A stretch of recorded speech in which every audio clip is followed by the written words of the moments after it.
Internet और smartphone के बढ़ते चलन के साथ इन तकनीकों की सुविधाओं के साथ साथ कई तरह के खतरे भी सामने आए हैं। स्मार्टफोन ने जहां कई काम आसान कर दिए हैं, तो वहीं इसके स्कैमर्स और साइबर अपराधियों को लोगों को धोखा देने के नए रास्ते भी मुहैया कराए हैं। इसे देखते हुए भारतीय दूरसंचार नियामक प्राधिकरण यानी कि ट्राई ने हाल ही में लोगों को धोखाधड़ी और ऑनलाइन धोखाधड़ी से बचाने के लिए कई उपाय लागू किए गए हैं।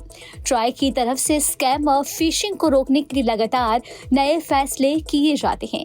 हाल ही में ट्राई ने एक और फैसला किया है। ट्राई ने दूरसंचार कंपनियों को संदेश ट्रेसेबिलिटी लागू करने का निर्देश दिया है।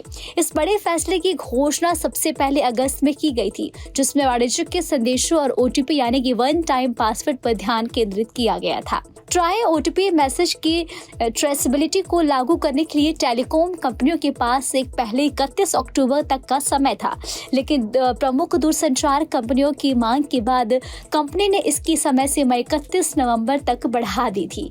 अब जब नवंबर में इसकी समय सीमा समाप्त होने जा रही है, तो टेलीकॉम कंपनियों को कमर्शियल मैसेज और ओटीपी मैसेज को ट्रैक करने के लिए ट्रेसेबिलिटी नियम को लागू करना होगा। ये ध्यान रखना महत्वपूर्ण है कि अगर दूरसंचार कंपनियों 1 दिसंबर से इन ट्रेसेबिलिटी के उपायों को लागू करना शुरू करते हैं, तो ओटीपी संदेशों में देरी हो सकती है।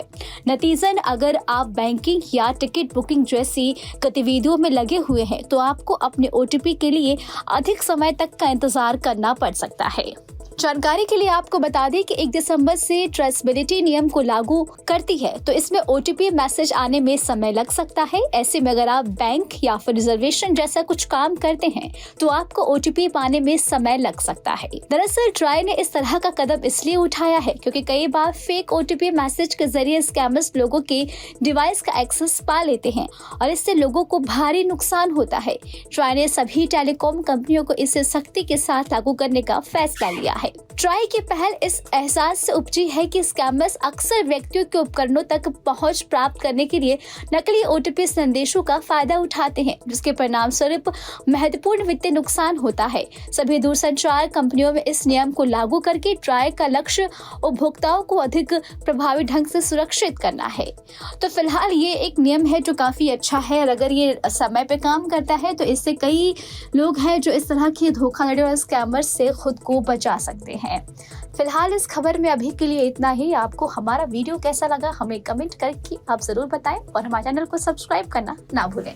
न्यूज नेशन अब व्हाट्सएप पर खबरों की ताजा अपडेट के लिए न्यूज नेशन के इस क्यूआर कोड को स्कैन करें।